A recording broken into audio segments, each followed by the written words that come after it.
Today, we're at Gillespie Airport with 70 beautiful women pilots who are participating in the Air Race Classic from Gillespie Field in El Cajon, California to Cincinnati, Ohio. Stay tuned.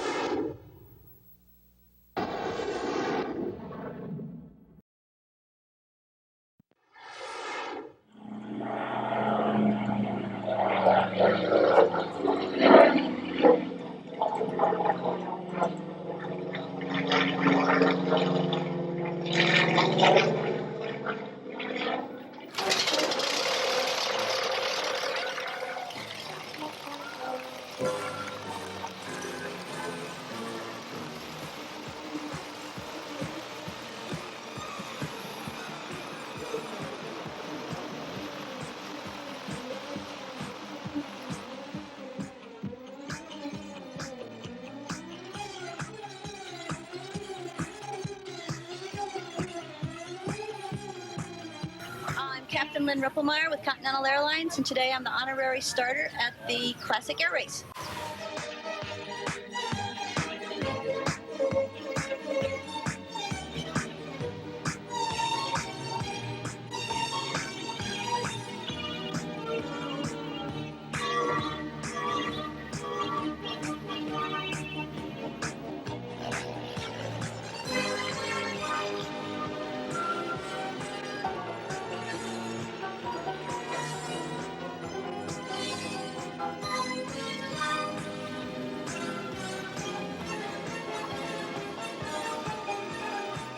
From New Zealand, and I've joined Denise for this race across America.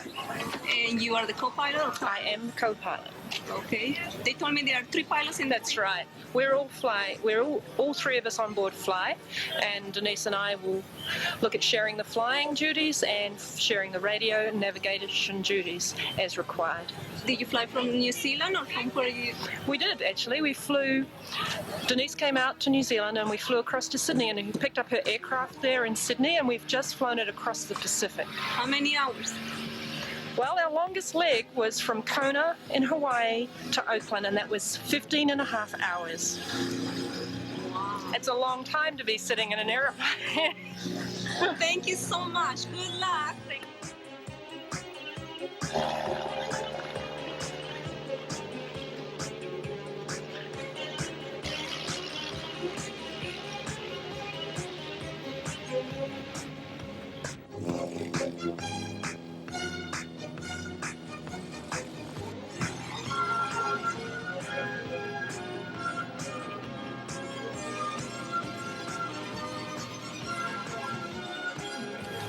Tell us your name.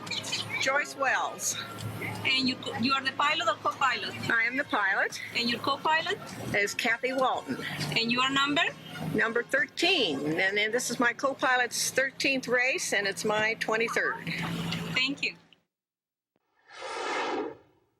Welcome once again to Captain Fred's Aviation Theater. Today we're at Bill Allen's Museum at Gillespie Field in El Cajon, and with me is Fran Barra, who is a 7-time winner of the Powder Puff Derby. And she's here today to participate in the Air Race Classic. Fran, would you please tell our viewers a brief history of women's air racing? I think it goes back to 1929. Right. The first women's air race started in 1929, and it was in conjunction with the Cleveland air races that they had every year. So the women left Santa Monica, California, flew all the way to Cleveland. I don't know how many of them got there. I don't have the exact number. And I believe it was won by Louise Thaden. Let's talk about some of the women who were in that race. One of the women who was in that first race lives here in San Diego County. That's right. Her name is Bobby Trout. She's still alive. And others were Amelia Earhart. Well, let's stop with Bobby. Okay. She's 93. Right. And she drives a red Porsche convertible. Right. And at one time, she held the world's endurance record for staying up with Eleanor Smith, I think 7 days or something like that. Long time. Mm-hmm. Right. Then The one who won the race was, Louise Thaden. and she won that race flying a Travel Air. Beach Travel Air. And do you know where that airplane is right now? Yes, I do. It's in Oklahoma City in the museum. It belongs to the 99s, and it's in a museum in Oklahoma City. AE was also in that race. Yes, Tell our she viewers who that is. AE was Amelia Earhart. Moving along, Louise Thaden won that race, and then later on she entered another race. Would you tell our viewers about that one? She entered the Bendix Race, and that was a men-only race for years. And this was the first year they allowed women, and she won. The first year they allowed women in the Bendix Race, Right. and showing no respect, Right. she won the race. That's right, she did.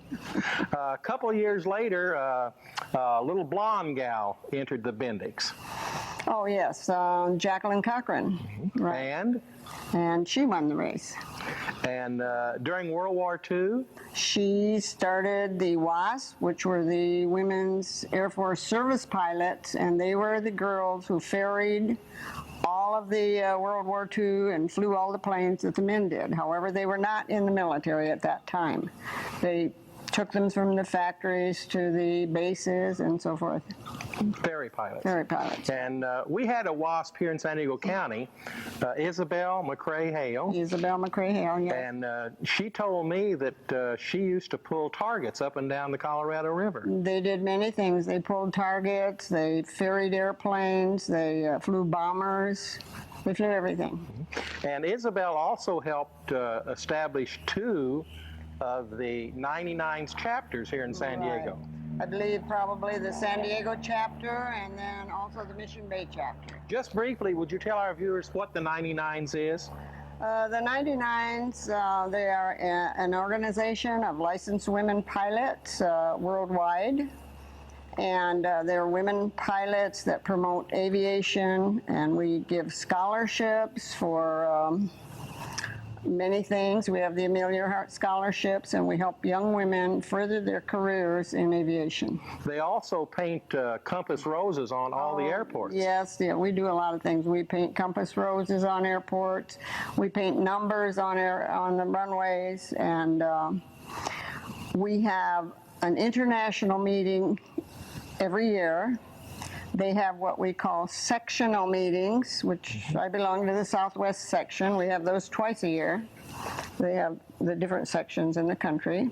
Our camera director is an award-winning member of the 99's. I know she is. Very, very nice, too.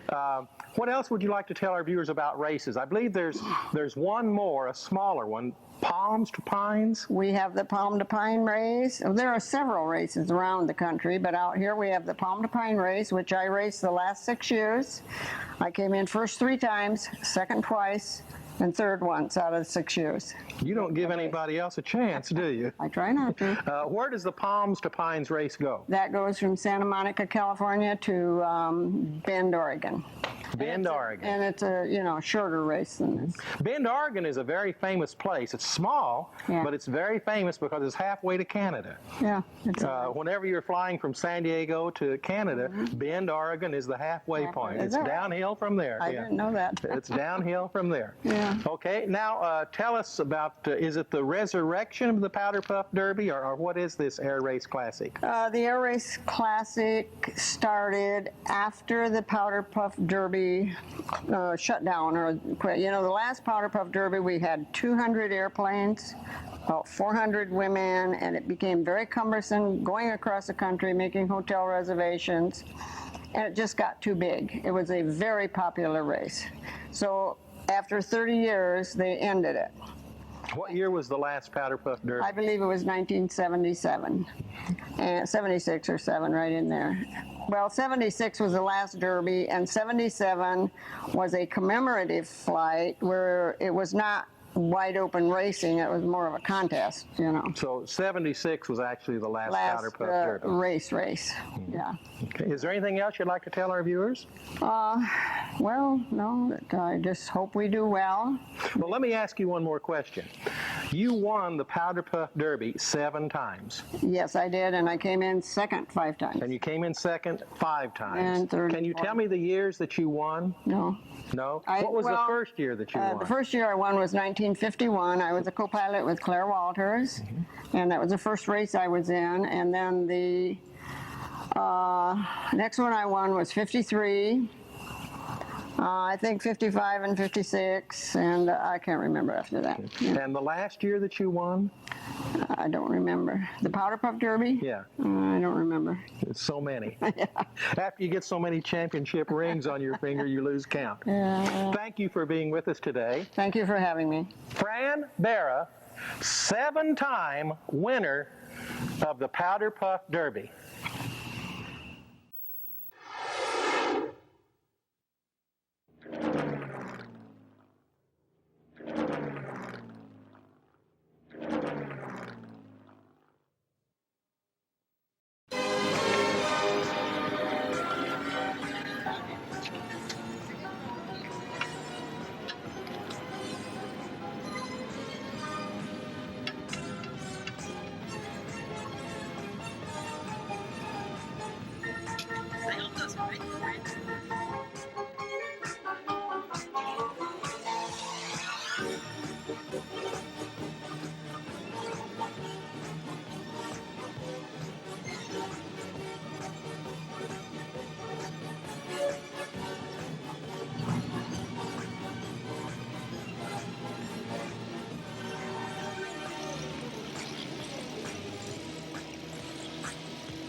What's your name? I'm Judy Balkema-Tokar. I'm a director with the Air Race Classic, and we're race number 18. And you're the pilot or co-pilot? I'm the pilot. Actually, we're co-pilots on this race. Who is your co-pilot? My co-pilot is Esther Lowry. She's also a director and one of the founders of the race. Have you done this before? Yes, this is my 8th one, and Esther, I think, has 20-some. We're going to be number 1.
Hello, Are you the pilot or co-pilot? I am the co-pilot for Western Michigan University.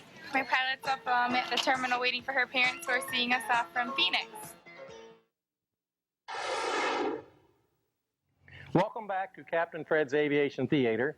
With me now is Eileen Malott, who has impressive credentials of her own. Eileen is a 2-time winner of the Powder Puff Derby, and she is the founder of, what, a MASH unit, or what do you call the organization? The Flying Samaritans. The Flying Samaritans in Mexico. They do mercy, air missions, and medical and dental work down there. Let's start with the Flying Samaritans, because I think you're more famous internationally for that. Tell our viewers what it is and how you got it started. The Flying Samaritans is a group of pilots that fly doctors and dentists down to Mexico and remote areas to give medical aid and help the poor people in Baja. Free of charge. free of charge. And they buy their own gas. They buy their own gas, provide the medicine that we take down. They pay for all the expenses. We also bring some children up here and operate. We pay for the medicine that it takes for the operations. We've done 3 heart operations just in one chapter. We have to raise $8,000 for a heart operation. The hospital gives us the operating room. The doctors give their time free, but we have to provide the medicine. Now, in the rural parts of Mexico, which is mostly where you operate, they actually, I saw some film of your early work, and they actually come in and out of the villages on mules and on horseback. There's no roads. That's true. And especially when it first started in 1961, 62, there were no roads down in this area. There were no paved roads below Ensenada then. So they were really primitive. And they would come in little wooden carts, and like you say, some people took 3 days to get to the clinic at El Rosario. At that time, and to some degree today, if a child is born with a birth defect, they just live with it, unless That's somebody right. like you can come down there and correct it. Right, we see a lot of cleft palates, and we bring them up and do the operations. We do all the operations now. The only thing that we do in Mexico is cataract operations. Anything more serious, we bring it to the States. Now, you started with about a dozen people. What has it grown to today? I mean, you're actually in chapters today. Right, we have about 2,000 members, and we have 15 chapters. We have 2 chapters in Arizona. Our chapters go as far as San Francisco. And do you specialize in Mexico? We only go into Baja. Because physically, I guess that's about as far as you can fly and be Right. effective. And that seems to be, well, it started out there because of the area being more remote, and that's where And more in need, I guess, Right. actually. Right. Okay.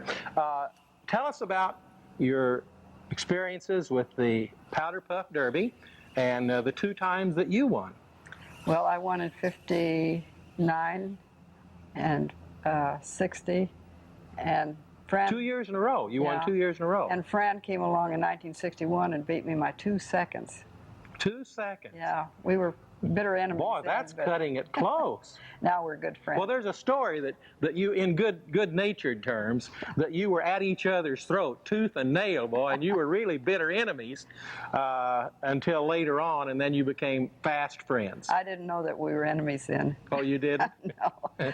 Until about 2 years ago, she pushed you down the stairs. Yeah, we were in Cabo. We went to Cabo for a week having a great time, and I fell down the stairs at the marina and broke my ankle. And she told everybody that Fran Vera pushed her down the stairs.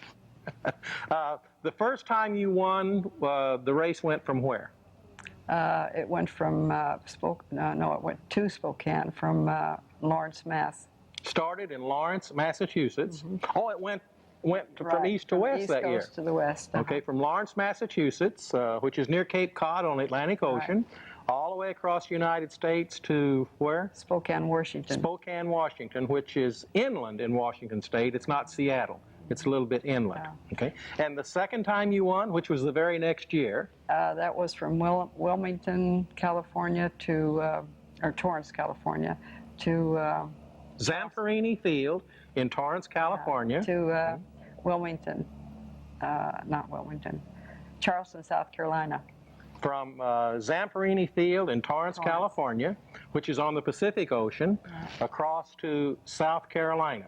Charleston, South Carolina. Charleston, South Carolina, which is where the Civil War started. Right. That's where the first cannon went off. In 59, I didn't think I had a chance with the 172 since I was flying against headwinds, so I went out for the leg prizes. I landed at every stop, and I won almost all the leg prizes. Tell us what that is. A leg prize is between one stop and the next, and the one that makes the best time between that stop and the next. It's a segment. Right. The first leg would be from Spokane to Denver or something Yeah, like that. like this race, the first leg would be from San Diego Gillespie Field, El Cajon to Williams, Arizona. Okay, now this race that's going to be happening now, the first leg is San Diego, Arizona. Somebody will win a prize for that leg. Right. The second leg is from Williams, Arizona to You know, I've been so busy. someplace else, Kansas City or something like that. No, Gallup, New Mexico. Gallup, New Mexico. And how many legs would there be? 5 or 6? Yeah. And somebody wins each leg prize, Right, and then somebody wins the overall prize. Right. Could you win all of the leg prizes and the overall prize? All? Well, in 59, as I said, I won most of them, and then, so what they did was they gave some of the girls, they kind of split it up since I won the race. Because you're too greedy. Then you were winning too many prizes. That's what happened with Burt Rutan, who invented the very easy and all these different home-built airplanes. When he was a boy growing up, he entered model airplane contests, and he won everything they had. And so they changed the rules to keep him from winning so many prizes. That's what they had to do with you. Okay. What would you like to tell our viewers about this race? How many women are going to take off? We had 35 airplanes entered, and a couple of planes have had to scratch. They've had a problem. One was a medical problem. One was, 2 women in each plane? So you And got 70 women. We have 4 airplanes that have passengers, so we have 4 airplanes that have 3 women. We actually have 68 women in the race. This will be the 25th anniversary. The race has been going on 25 years, and I would like to say that Pauline Glasson was one of the ladies that decided when the powder puff stopped that they would like to continue racing, and she helped organize and has been running this race for many years. She's flying in this race, and she's 92 years old. 92? She's right in there with Bobby Trout. She sure is, and as sharp as a tack. Tell our viewers who your co-pilot is going to be. My co-pilot. Or your pilot? No, I'm the co-pilot. You're the co-pilot. Fran is the pilot. We're flying in Did her. you flip a coin? Or? No, Oh, you're flying in her airplane. It's her airplane. Okay, ladies and gentlemen, Fran Barra, 7-time winner, is going to be the pilot. And Eileen Malott, 2-time winner, is going to be the co-pilot. If I was the other ladies, I wouldn't even show up. They don't have a prayer. This is Captain Fred saying, I love airplanes, and I honor the people who fly them. And today, we're honoring the classic air race.